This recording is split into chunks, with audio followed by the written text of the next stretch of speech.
Il y a 4500 ans, alors que le reste de la planète se promène encore en peau de bête, les Égyptiens vont bâtir l'une des 7 merveilles du monde antique, et la seule encore debout de nos jours, la pyramide de Khéops.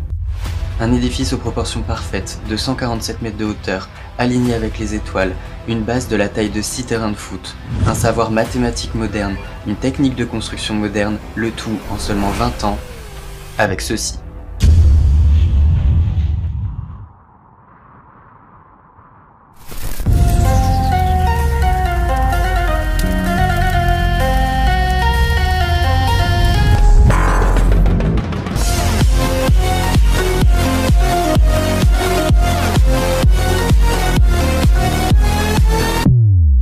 Salut bébé, j'espère que tu vas bien. Moi ça va super, écoute, bah alors ça fait encore un petit moment qu'on ne s'est pas vu.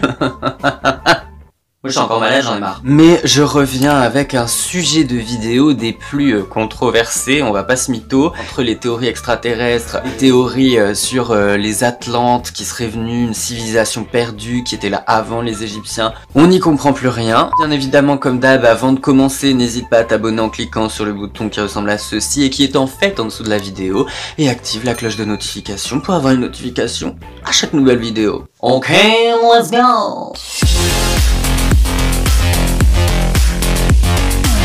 Ils ont rasé une colline entière en laissant un pivot géant au centre, et autour de ce pivot, ils ont construit un dallage avec des blocs de pierre pesant en moyenne 1 tonne chacune sur près de 60 000 m². Deuxième prouesse, ils ont transporté sur 900 km 130 blocs de granit pesant de 12 à 70 tonnes et les ont hissés jusqu'à 70 mètres de haut. Dans la pyramide, il y a 3 chambres, la chambre haute, chambre du roi, la chambre médiane, la chambre de la reine et la chambre basse. La chambre basse est creusée sous la pyramide dans la roche. Et la chambre du roi est parfaite. Elle a des proportions nickel. Elle est tellement bien faite qu'un écart d'1 centimètre dans la chambre ne se serait pas vu. Mais là, on parle d'une erreur de 0,10 mm. La pyramide de Khéops a traversé 3 énormes séismes, dont le dernier a complètement rasé la ville du Caire, qui est juste à côté, et elle est encore debout. La pyramide, contrairement à ce qu'on pense, n'a pas 4 faces, mais 8, ce qui est beaucoup plus difficile à réaliser que sur une pyramide à 4 faces. Selon la majorité des égyptologues, la pyramide aurait été construite en 20 ans. On va dire à peu près 12 heures de travail par jour, sur 365 jours par an. Ça fait environ un bloc extrait, taillé, hissé et ajusté toutes les 2 minutes 30. Ok ? Alors selon la thèse officielle, la grande pyramide de Khéops aurait été construite aux alentours de 2600-2550 avant Jésus-Christ. Et la construction aurait duré 20 ans, comme je te l'ai dit tout à l'heure dans les prouesses. Il y a plus de 2 millions de blocs qui constituent cette pyramide, et il y a 3 chambres à l'intérieur. Pour atteindre chaque chambre, il faut traverser des couloirs, que je te détaillerai tout à l'heure. Et pour arriver dans la chambre du roi, on doit traverser ce qu'on appelle la grande galerie, qui est profonde de 47 mètres et haute de 8,60 m. Les joints qui relient les blocs entre eux sont imperceptibles. D'ailleurs, il n'y a même pas de joint. On peut même pas passer un poil de cul entre 2 blocs, tu vois. Donc c'est vraiment ouf. La chambre du roi est construite dans son intégralité en granit rouge. Elle est construite avec exactement 100 blocs de granit, tout pile. Les murs sont extrêmement droits et très polis. Tout est lisse. Je rappelle juste, ou alors je te l'apprends, que le granit a une dureté de 7 sur l'échelle de Mohs. Alors question, est-ce qu'ils ont vraiment taillé toute la chambre en granit avec juste ça? La base de la pyramide fait 230 mètres et elle est haute de plus de 147 mètres.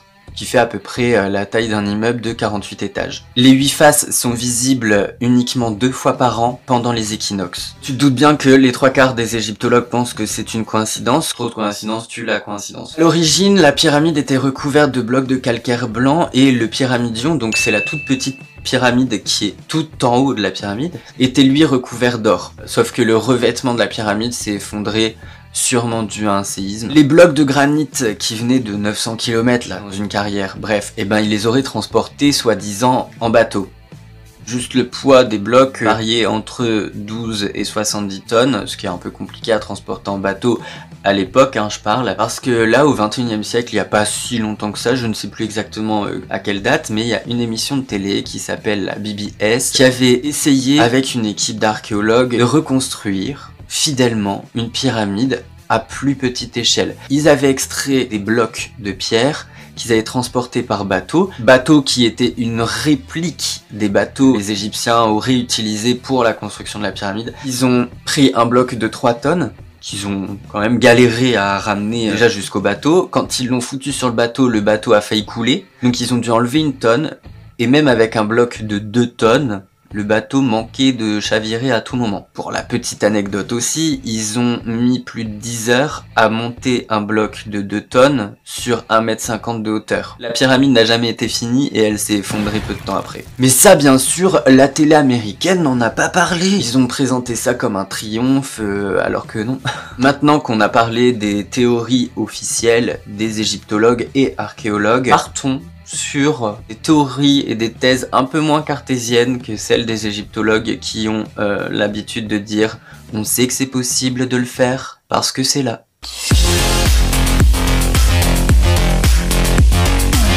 Avant de commencer vraiment à rentrer dans le vif du sujet de ce chapitre, je voudrais te rappeler que tout ce qui a été dit sur les pyramides n'a jamais été prouvé, en tout cas sur leur construction. Les égyptologues ne font qu'émettre des hypothèses.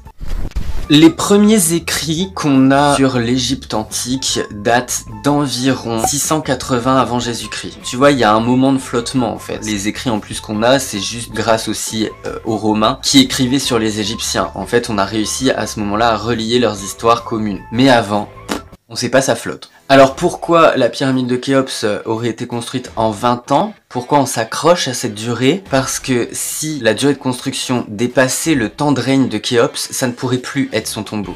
Dans les temples en Égypte, et même la pyramide de Khéops, c'est pareil, chaque bloc épouse parfaitement la forme de son voisin.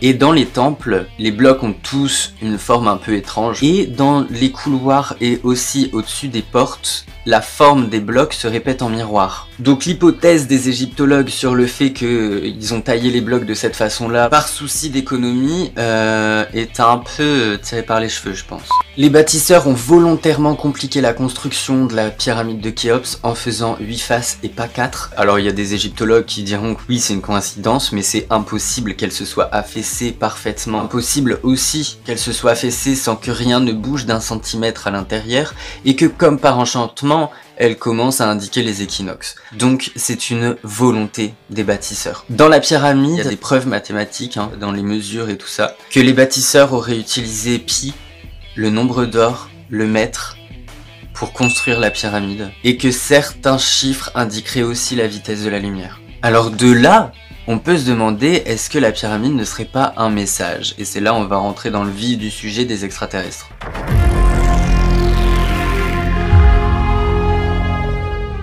Si on repère précisément une étoile dans le ciel, cette étoile paraîtra décalée d'1 degré 72 ans plus tard. Et il faudra à cette étoile 26 000 ans pour faire un tour complet. C'est ce qu'on appelle le cycle de précession des équinoxes. La géométrie du site de Gizeh est incroyable.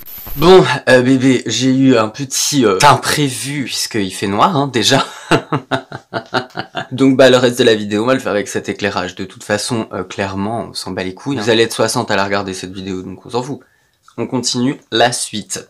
Donc tu vas comprendre que cette théorie est légèrement tirée par les cheveux. Si on trace un triangle aux proportions de la pyramide mais 5 fois plus grand qu'elle, et que le sommet du triangle est sur le sommet de la pyramide, le coin inférieur gauche de ce triangle tombe pile sur le sommet de la pyramide de Mykérinos, et l'arête droite de ce triangle passe par la tête du sphinx. On laisse ce triangle et on va tracer un carré qui reprend les mêmes dimensions que la base de la pyramide de Khéops. Si on fait glisser ce carré bord à bord sur la base de la pyramide de Khéops, alors l'axe droit du carré passe aussi sur la tête du sphinx. Et ensuite, si on trace un cercle qui passe par la pointe de la pyramide de Képhren et par celle de Khéops, alors le cercle, le carré et le triangle se croisent sur la tête du sphinx. Donc selon cette théorie, le sphinx serait l'aiguille d'une horloge astronomique. Les 4 angles de la pyramide de Khéops coïncident parfaitement avec 4 constellations. Le taureau, le scorpion, le verseau et le lion. Dans l'Antiquité, le scorpion était représenté par un aigle et le verseau par un ange. À ces 4 signes, donc ces 4 constellations, sont associées 4 étoiles les plus brillantes du ciel. L'axe taureau-scorpion, anciennement taureau-aigle, était représenté par les Babyloniens par un taureau ailé. Et l'axe lion-verseau, anciennement lion-ange, est représenté, aiguisé par le sphinx. La tête d'un homme sur le corps d'un lion. Sur le buste du sphinx, il y a une bosse en fait, que les Égyptiens appelaient Alkal-Balassad, qui signifie le cœur du lion. Et c'est aussi le nom qu'ils donnaient à l'étoile la plus brillante de la constellation du lion, Régulus. Selon cette théorie, le sphinx serait l'aiguille de l'horloge, donc le sphinx regarde les constellations. Toujours selon cette théorie, si le cœur du lion a le même nom que l'étoile Régulus, alors il mettra 26 000 ans à poser son regard à nouveau sur l'étoile Régulus. Et 26 000 ans, c'est quoi? C'est le cycle de précession des équinoxes. Alors apparemment, cette horloge nous indiquerait une catastrophe, nous préviendrait d'une possible fin du monde. J'ai jamais eu un éclairage aussi pété dans une vidéo, je crois. Alors pour ce chapitre, on va se baser sur la théorie d'un égyptologue qui s'appelle Joseph Davidovits. Tu me diras à la fin de la vidéo en commentaire ce que tu penses de sa théorie. Alors tout d'abord, on va repartir au début de la construction. Pour les égyptologues et les archéologues, les Égyptiens auraient construit la pyramide de Khéops avec uniquement un burin de cuivre et un maillet de pierre. Ok, pourquoi pas. Sauf que, petit exemple, qui risque de péter un peu cette théorie. Les Égyptiens ont construit un tunnel qui mène de la surface jusque sous terre pour accéder à la chambre basse. Ce tunnel est long de 80 mètres, il descend à 80 mètres sous la surface du sol, il est large d'1,10 m et haut d'1 mètre, avec une erreur de 1 cm du début à la fin. Comment ils ont fait pour évacuer le CO2? En 2 heures, ils seraient morts. Autre truc de ouf qu'ils ont fait, les 2 conduits de la chambre du roi arrivent à une hauteur de 80,72 mètres pour l'un et 80,73 mètres pour l'autre. Soit une erreur de 1 cm sur une distance de 100 mètres. Toujours en creusant ou en sculptant les pierres. Pareil, selon les théories officielles, ils auraient hissé à 70 mètres du sol des blocs de granit de 70 tonnes. Alors du coup, j'aimerais qu'on m'explique comment ils comptaient soulever l'obélisque inachevé d'Assouan, qui pèse 1200 tonnes. D'après Jean-Pierre Adam, il aurait fallu environ 12 000 hommes pour soulever l'obélisque. Dans la pyramide, on retrouve le nombre d'or, pi et le mètre, et parfois même pi en mètre. Sauf que le mètre a été officialisé et soi-disant découvert au XVIIIe siècle. Et maintenant qu'on a placé les bases, on va pouvoir rentrer dans le vif du sujet de la théorie de Joseph Davidovits. Si on mélange du calcaire friable avec de l'argile blanche, qu'on dissout de la soude caustique dans de l'eau et qu'on mélange le tout, et qu'on fout tout ça dans un coffrage en bois, quelques heures plus tard, cette pâte va commencer à durcir. Et au bout de 30 jours, on obtient une pierre aussi dure que celle de la pyramide. C'est le premier béton de l'humanité. Pour faire de la soude caustique, il faut du carbonate de sodium et il faut calciner aussi de la pierre de calcaire pour obtenir de la chaux. Et en mélangeant le tout, on obtient de la soude caustique. Alors tu l'as compris, selon Joseph Davidovits, les pierres ne sont pas taillées mais moulées. Allons 2 petites secondes dans la pyramide de Meidum, qui n'est pas très loin. Tu vois, sur cette photo, on voit bien qu'il y a une poutre qui est emprisonnée dans le béton. C'est pas naturel, le bois ne fait pas ça. Et cette poutre est bloquée là depuis 4500 ans. Je pense que cette photo prouve que les Égyptiens avaient découvert le béton. Comment ils ont fait pour construire une pyramide aux dimensions aussi parfaites ? En gros, chaque année, le Nil sortait de son lit et venait inonder les champs, ok? Et pendant 3 mois, il restait là, donc il fallait attendre que le Nil se barre 3 mois plus tard. Ils allaient pas non plus rester là à s'emmerder comme des cons, et ben ils commençaient à observer, à chercher, ils faisaient un travail de chercheur en fait. Ils se sont vite rendus compte qu'une fois le Nil reparti, on verrait plus du tout les délimitations des champs, et il fallait les refaire à part égale pour éviter les embrouilles. Donc, il leur fallait une unité de mesure. Alors de base, ils se sont dit Ok, let's go. On va utiliser le pied du roi. C'était bien ça pour le roi quand il était encore sur le trône. On utilise son pied, on distribue ça dans tout le royaume et puis voilà, vous démerdez avec. Sauf que le prochain roi, par jalousie, il allait vouloir qu'on utilise son pied. Et donc, ils allaient devoir tout recommencer, c'est casse-couilles. Donc il leur fallait une unité universelle. Donc ils ont commencé à mesurer les fruits, les légumes, les graines, sauf que d'une année à l'autre, la taille variait. Et c'est là où ils ont eu l'idée de mesurer l'eau du Nil. Et en posant une goutte d'eau sur une surface imperméable comme le granit par exemple, la goutte d'eau, ils se sont rendus compte qu'elle ne changeait jamais d'année après année. Et elle mesurait toujours 1 cm. Donc ils vont appeler la mesure de la goutte d'eau, donc 1 cm, le doigt royal.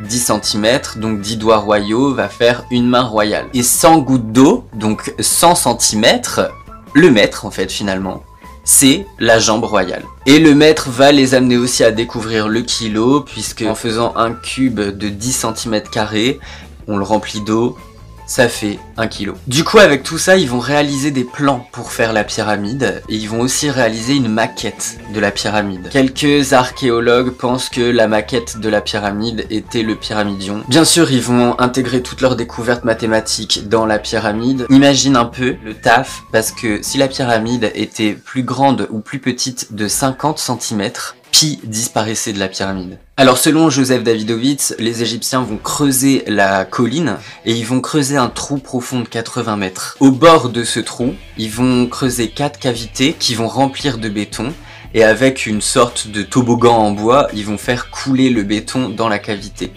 Et au fond de cette cavité, ils vont mettre des coffrages et faire couler le béton au-dessus et autour du coffrage pour créer la chambre basse. Puis petit à petit, ils vont replacer des coffrages au fur et à mesure que le béton monte pour faire le couloir jusqu'à arriver à la surface. Une fois la pyramide délimitée, ils vont faire des coffrages en bois qui vont remplir de béton. D'après Joseph Davidovits, si ils avaient utilisé ce procédé pour faire la pyramide, et en comptant 40 fils d'ouvriers à peu près, la pyramide aurait pu être construite en 10 ou 13 ans. Ils vont couler un bloc sur 2 et le lendemain, ils vont remplir l'entre-deux. Et donc ils vont utiliser ce procédé pour faire toute la pyramide et dès qu'ils vont arriver à la chambre de la reine, ils vont remettre des coffrages comme pour la chambre basse où ils vont couler autour les blocs et tout ça machin. Je vais te montrer une photo, regarde, ça c'est un conduit de la chambre du roi. Les conduits font 20 cm par 20 cm. Imagine tailler ça. Alors que si c'était coulé, c'est beaucoup plus facile à faire. Pour construire la grande galerie, ils vont créer un chariot de 8 mètres de haut en bois et avec un système de coffrage, ils vont faire les blocs, les couler. Et avant que le calcaire ne soit trop sec, ils vont tirer le chariot et recommencer l'opération sur 47 mètres. Le périmètre de la chambre du roi, par exemple, fait 31,416 mètres. C'est pi en mètres en fait, hein, 3,14. La précision des gars, c'est incroyable. Le conduit de la chambre de la reine vise l'étoile Sirius et le conduit de la chambre du roi vise l'étoile Al-Nilam. C'est comme ça qu'on arrive à dater la pyramide. Si la pyramide avait été faite 50 ans plus tard ou plus tôt, les conduits ne visaient plus du tout les étoiles, puisqu'elles se décalent. Donc on suppose que la pyramide a été construite entre 2560 et 2550 avant Jésus-Christ. Une fois la chambre du roi construite, ils vont faire du remplissage jusqu'en haut, ils vont finir la façade mais ils vont s'arrêter à peu près à la moitié en fait. Ils vont laisser la pyramide comme ça jusqu'à la mort du roi et une fois le roi mort, ils vont faire tout le rituel. Une fois le rituel terminé, ils vont sceller la pyramide et finir les faces. À 10 mètres de la pyramide, il y a un mur d'enceinte de 8 mètres de haut qui fait tout le tour de la pyramide. Ça aussi c'est du béton coulé d'ailleurs. Sur une photo, on voit les poutres qui ont été utilisés pour l'échafaudage des ouvriers, parce que clairement c'est impossible de tailler la colline sur 8 mètres de haut avec un burin et un maillet de pierre. Plus tard ils vont construire 3 pyramides en face de celle de Khéops et d'autres tombeaux pour les prêtres et aussi les ouvriers, donc ce qui prouve que les ouvriers n'étaient pas des esclaves. Et quand on regarde aussi une coupe de la pyramide, on voit que la chambre basse et la chambre médiane, celle de la reine, sont parfaitement alignées, mais pas celle du roi. Et c'est pas une erreur, en fait, c'était la position exacte du soleil, le 14 juillet à midi. Et le soleil, ce jour-là, à cette heure-là, visait exactement le sarcophage du roi. Le roi attendait Ré dans son tombeau. Et pour conclure cette vidéo, je vais juste dire une phrase. Les bâtisseurs ont construit cet édifice monumental avec une erreur de 0,1%.